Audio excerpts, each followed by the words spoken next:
स्त्री सुत्नु भएको छ हेर्नुहोस्। हेलो सबैजनालाई नमस्ते, सन्चै आरामै हुनुहुन्छ।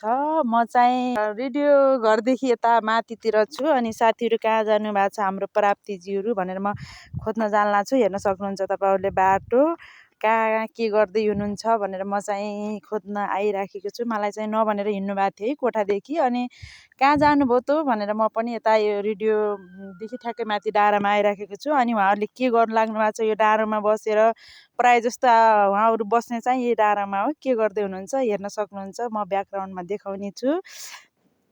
ओहो यस्तरी सुत्नुभएको रहेछ अनि यस्तो रहेछ यहाँ त व्यवस्था, यस्तो तलतिर भिड छ हेर्नुहोस्। अनि किन यसरी सुतेको, खुट्टाहरू तलतिर फाल्नु भएको छ, किन यसरी सुतिराख्नु भएको छ, के गर्दै हुनुहुन्छ भनेर म चाहिँ ठ्याक्कै खोज्न आएको थिएँ। यसरी सुत्नु भएको छ हेर्न सक्नुहुन्छ तपाईँहरूले, यस्तो तलतिर भिड छ। अब लोट्यो भने के होला, यसरी सुत्नु भएको छ हेर्नुहोस्। म चाहिँ उहाँहरूलाई उठाउँछु, उठ्नुहुन्छ कि नै, के गर्दै हुनुहुन्छ भनेर म आइराखेको थिएँ खोज्नलाई। यस्तो गर्नुभएको छ हेर्नुहोस्, खुट्टाहरू यसरी फाल्नु भएको छ, तलतिर यस्तो भिड छ, यस्तो म्याटहरू ल्याएर सुत्नु भएको छ।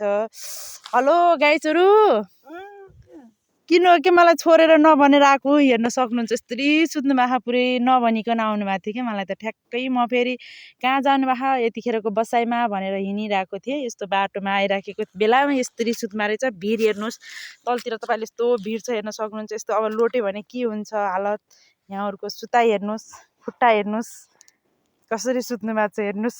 उहाँहरूलाई के भन्न चाहनुहुन्छ। यतिखेरको बसाइमा चाहिँ म छुट्टिन्छु, बाई बाई।